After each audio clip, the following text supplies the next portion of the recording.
माँ और बेटों का अजीब सा मुकदमा, जिसे सुनकर जज साहब समेत सब रोने लगे।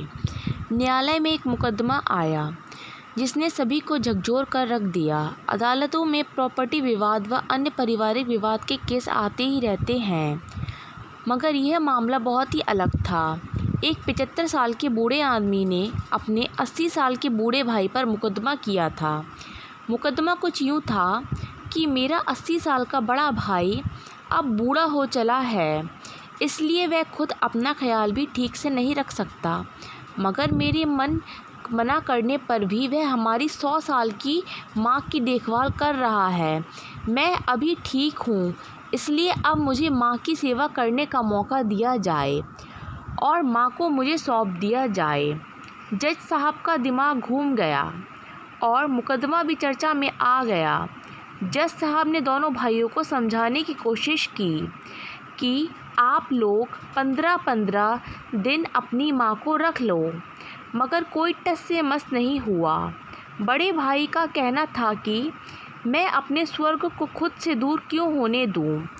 अगर माँ कह दे कि उसको मेरे पास कोई परेशानी है या मैं उसकी देखभाल ठीक से नहीं करता, तो अवश्य छोटे भाई को दे दो।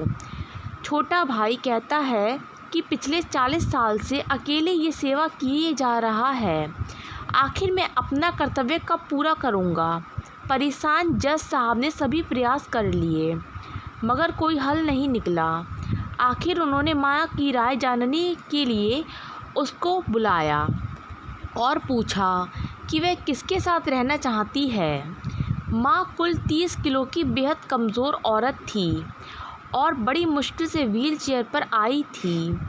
उसने दुखी दिल से कहा कि मेरे दोनों संतान बराबर हैं, मैं किसी एक के पक्ष में फ़ैसला सुनाकर दूसरे का दिल नहीं दुखा सकती। आप जज साहब हैं, निर्णय करना आपका काम है।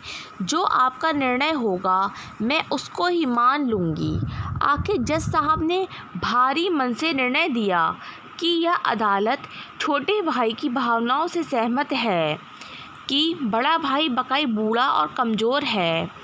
ऐसे में माँ की सेवा की जिम्मेदारी छोटे भाई को दी जाती है। फैसला सुनकर बड़ा भाई ज़ोर ज़ोर से रोने लगा कि इस बुढ़ापे ने मेरे स्वर्ग को मुझसे छीन लिया।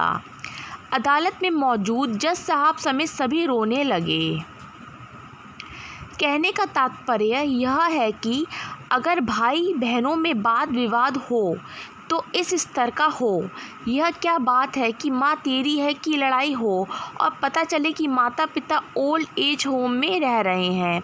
यह पाप है। हमें इस मुकदमे से यह सबक लेना ही चाहिए कि माता पिता का दिल दुखाना नहीं चाहिए।